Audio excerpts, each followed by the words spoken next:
Student, स्वागत है आपका हमारे यूट्यूब चैनल परफेक्ट नॉलेज में। जैसा कि आप जानते हैं कक्षा 10 का मैथ हम पढ़ा रहे हैं और 1.1 कंप्लीट हमने पढ़ा दिया है। आज 1.2 का हम बेसिक पढ़ाएंगे, है ना। तो चलिए, तो 1.2 में सबसे पहले जो आपकी बुक है एनसीईआरटी बुक कक्षा 10 की, पेज नंबर 10 पे आपको अंकगणित की आधारभूत प्रमेय मिलेगा। इसके बारे में आप खुद से डिटेल पढ़िए, है ना। और जो इसकी मुख्य जानकारी है वो हम दे रहे हैं और बाकी ज़्यादा के लिए इसमें पढ़ेंगे, ठीक है। चलिए,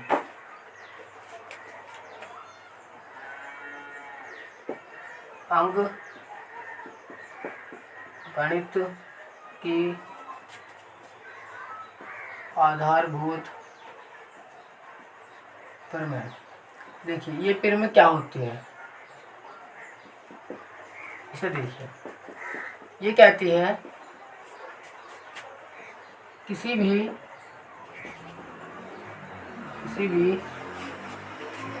भाज्य संख्या कॉमा, ठीक है। बात रुक गई यहाँ पर। किसी भी भाज्य संख्या कॉमा, किसी भी भाज्य संख्या को कॉमा है रोको, को अभाज्य संख्याओं के गुणनफलों के रूप में लिखा जा सकता है, ठीक है। ये फिर में ये कहती है कि हम किसी भी भाज्य संख्या को अभाज्य संख्याओं के गुणनफल के रूप में लिख सकते हैं, है ना।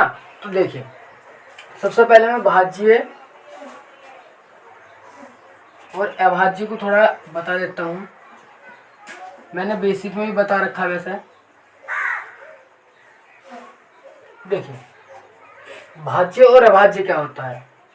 भाज्य वह किसी भी संख्या के 2 से अधिक गुणनखंड होंगे तो वो संख्या भाज्य होगी, और उस संख्या के केवल और केवल अगर 2 गुणनखंड होंगे तो वो अभाज्य संख्या होगी। जैसे देखिए, 2 है तो इसके कितने गुणनखंड हो सकते हैं?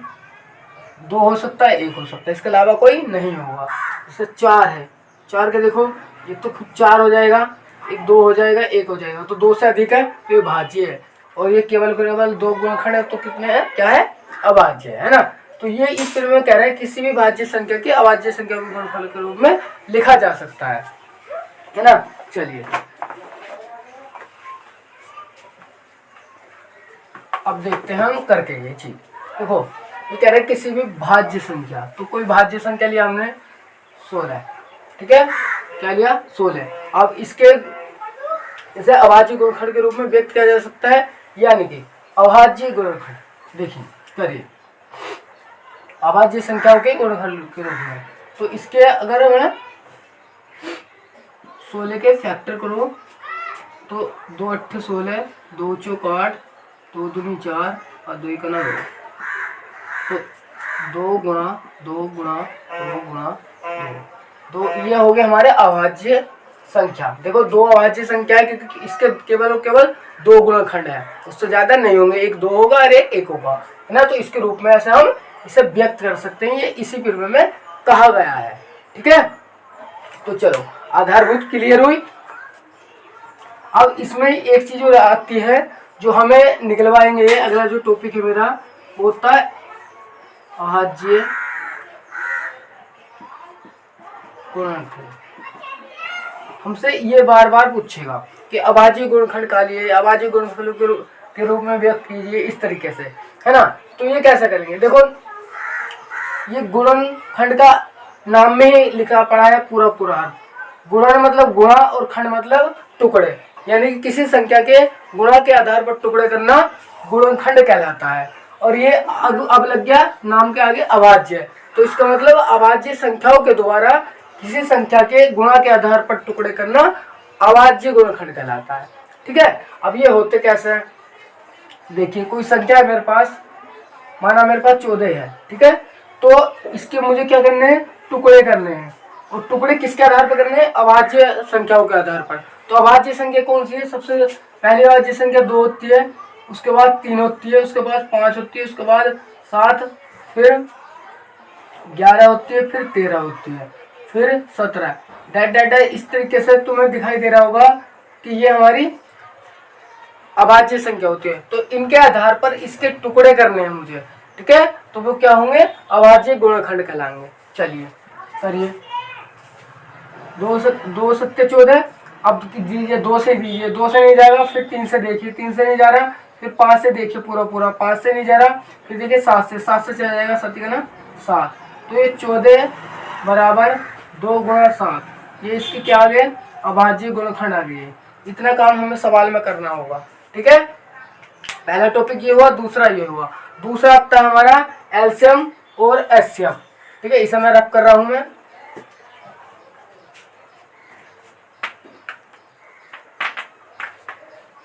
चलिए दूसरा आता है हमारा एलसीएम और एचसीएफ। LCM and HCF. देखो ये मैंने पीछे बेसिक में भी क्लियर कर दिए हैं, लेकिन यहाँ पर आया तो यहाँ पे बता रहे हैं, ठीक है। देखिए सबसे पहले उठा रहा हूं मैं एलसीएम। देखो एल माने होता है लीस्ट, सी माने होता है कॉमन,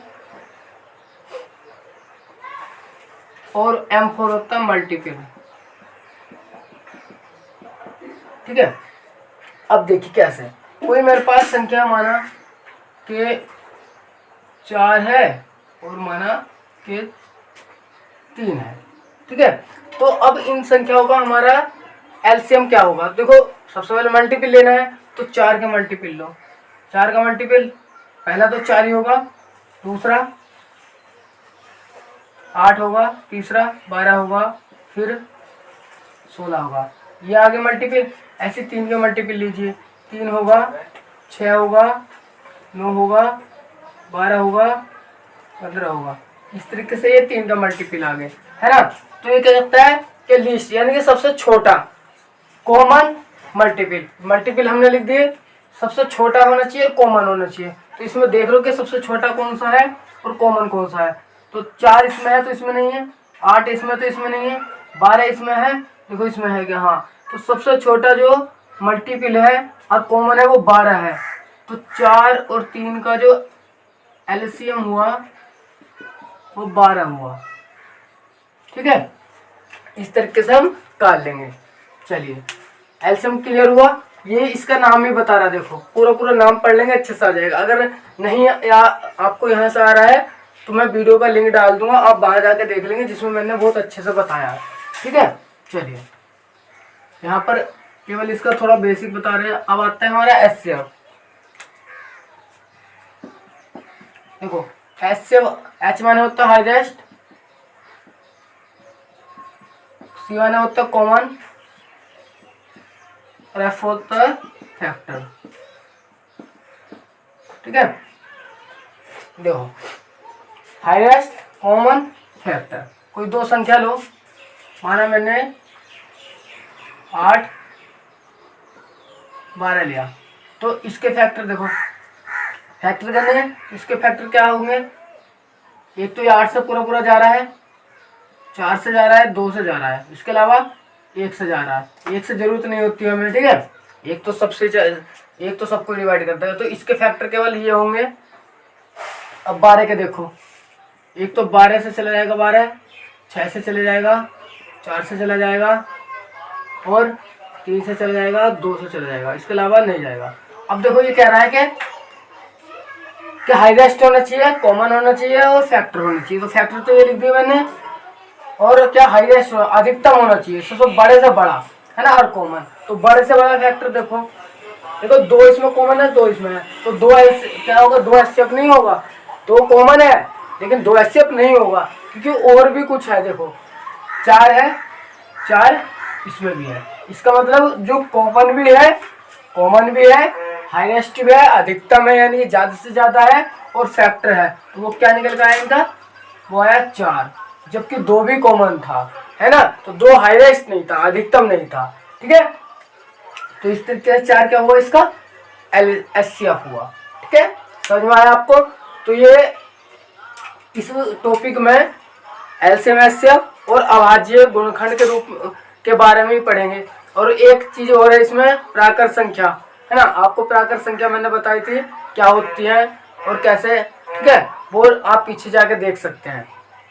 तो इस टॉपिक में इन चीजों को ही पढ़ेंगे हम, ठीक है। तो कल सवाल करेंगे, आज केवल यही जानकारी देनी थी मुझे। चलिए।